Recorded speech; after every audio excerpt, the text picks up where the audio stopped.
Welcome back to the Nullified Take channel here on YouTube, where I've got the TNT takes for you on Australian Survivor. That's right, it may be off season, but I'm back to talk about some topics while we wait for the new cast to be selected and the new castaways to go out to whichever island they decide it's going to be next time.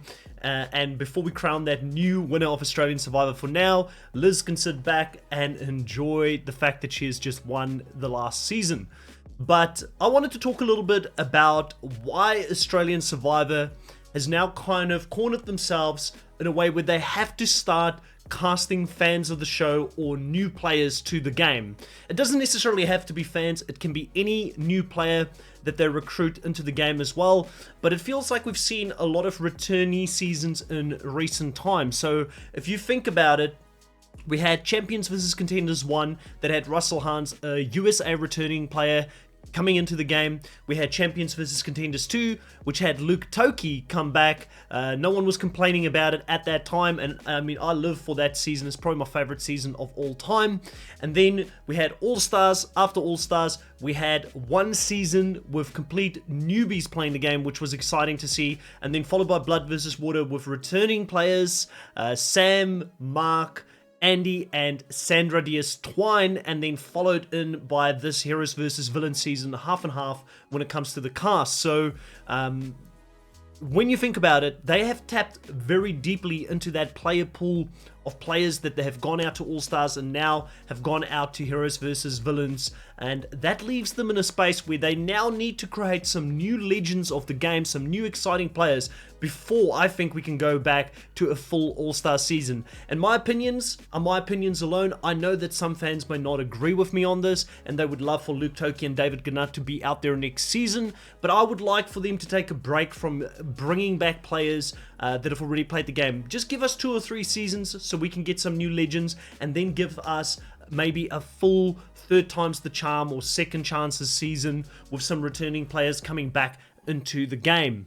Okay, so my first reason why I think they should move away from bringing back returning players to the game, I've just mentioned it. We've hardly had any seasons without returning players at this stage, and at this point, it's becoming a little bit less of an event. When you think about over in the Survivor US franchise, whenever they had a returning season, it was always a big showcase. You were like excited to see players come back on All-Stars because it was the best of the best of those first seasons coming back. Or Heroes vs Villains was insane because you never thought you would see Colby Donaldson back out there, see Tom Westman, Stephanie, players like James. It was exciting to see them come all together and play this game. But now it kind of feels like, we'll get players coming back next season again from a season that have just shown, so it's less exciting. Like seeing Haley and George back, I was excited for that 100%, but we just saw them 2 seasons ago, so it was a very quick and short turnaround to getting them back on our screens. I think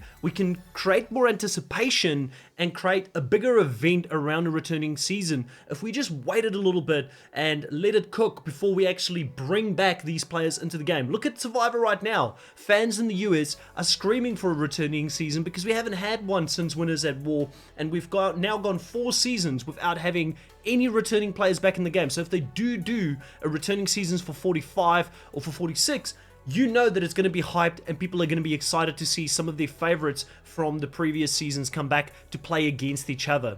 I also think that with the way that they've brought players back, some of them have been hit and miss, so for instance, Mark and Sam, the reason they did extremely well, I think, in Blood vs Water is the fact that they both went out very early, and a player like Andy, who was pretty good in his original season. Yes, he made some mistakes. Yes, he overplayed, but he had the biggest target on his back coming into that season. So he ended up, in my opinion, being wasted on that Blood vs Water season. I would have much rather seen Andy play in the same tribe as George. I think that would have been something that would have been exciting for us as viewers to witness in the game. So sometimes they can actually hit and miss. They've definitely been a hit more than a miss if you look at some of the people they've brought back. And I do know that they rely on these returning players to give them the viewership numbers, but I do think they should start trusting in some of the new players that are out there, or just cast a little bit better when it comes to new players. Alright, my next reason here for why I think they should bring new players into the game is that sometimes with new players, you get sloppy gameplay, and One of the things that stood out for me when I did my interview with Jerry, and that is up on the channel now if you want to go check that out, is that he said that, I was a new player, I was making mistakes. Yes, I didn't always do the optimal thing because I was learning the game while I was out there playing with the likes of a Haley and a George and a Shawnee, these players that have played the game before, and he feels like he would be so much better equipped to play the game if he goes out there again. Now, having someone play the perfect game with almost making no mistakes like Mark Wales or George this season, it's less exciting. Let's just be honest about it, because sometimes it's good to see sloppy gameplay. It's fun to see people make mistakes and to see the power structure be upset and for it to go up and down, because in a lot of ways we kind of saw Pagoning. For those that are not from the US show, that means that one tribe was decimated after we got to the merge, and that was the OG Heroes tribe, while George ran the show for most of the post-merge part of the game. So when you think about that, bringing new players in, players that need to learn the game, players that will probably say the wrong thing, make mistakes, I think can be an exciting season. Sometimes it's exciting to see players learn on the spot. And let's not forget that Survivor is supposed to be a social experiment with strangers being stranded on an island together, having to learn to work together and move within the game. There's no way that you can tell me that this last season of Heroes vs Villains didn't have a pre-season alliance going into it with returning players saying we'll have each other's back because we've played this game before. That galvanizes a returning team versus a new player base that has nothing to galvanize them and glue them together to work together in the game. So that's another reason why I think we should move to new players for this next season. If you think about it, in some ways, imagine Simon, the Simon effect, because he had a lot of sloppy gameplay, but it was entertaining to watch, and we all lived for it by the end of it. Even though things didn't go his way, I thought it brought a very fun and exciting element to the game, which I think new players could definitely bring to the game. Alright, so my next point is one that really kind of grinds my gears sometimes when it comes to Australian Survivor and their casting choices.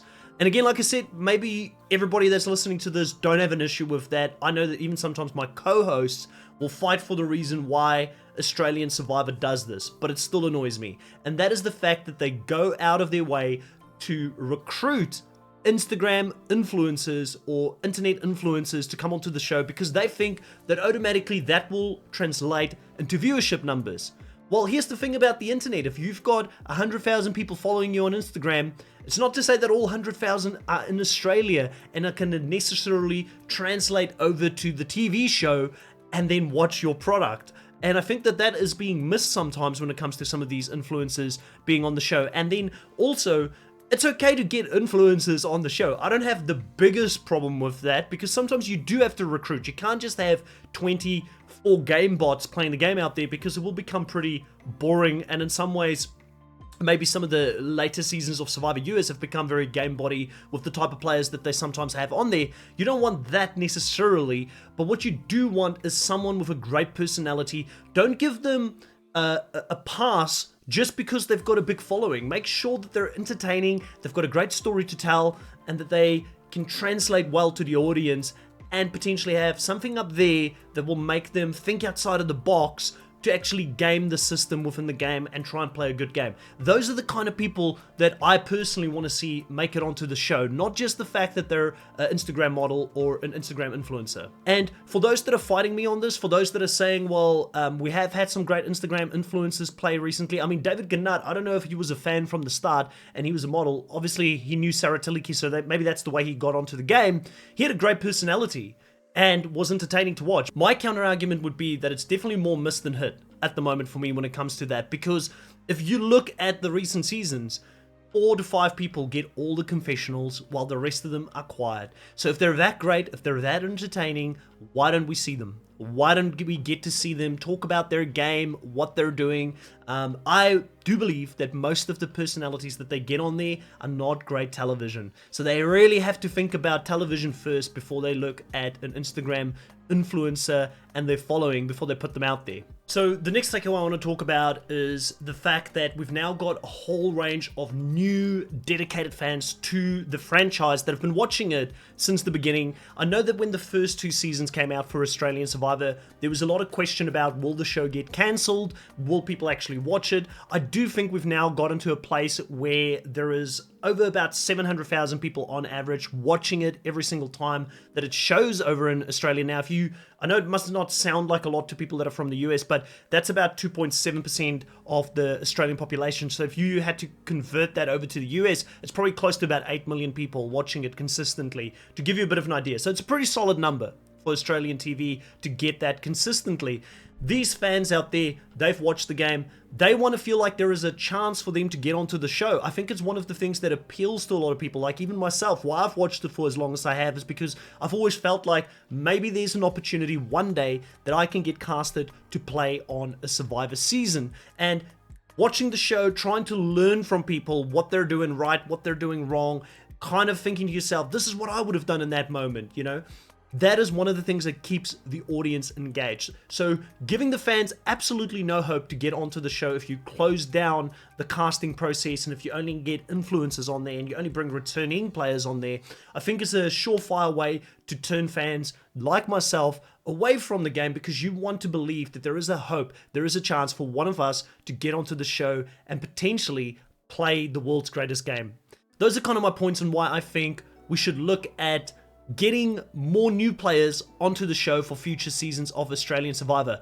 Do you think that the Australian Survivor producers, the casting team, they're looking at it the same way? Do you think that they will bring more players? And now it looks like they've opened up the casting to the Australian public, so I'm hopeful, fingers crossed. I know of at least 2 people that have applied for the show myself. I'm not going to say their names right now, but I'm really hoping that those people get onto the game, because I know that they will be exciting to watch if they do go out there and play the game as fans. What is your take on it? Do you think that we should give it a rest when it comes to returning players on Australian Survivor? Please let me know. If you do like this type of off-season content, I do want to dive into some more wider topics here on the channel. Please consider liking. That way I know that you want to see more of this type of videos. And please consider hitting the notification bell so you can be informed next time I go live. We're covering a lot of different shows at the moment. Survivor 44 and The Challenge is currently airing, and we're definitely covering both of those seasons as well. Comment below, let me know your thoughts. And for now, grab your torches, head back to camp. I'll catch you guys next time. Bye.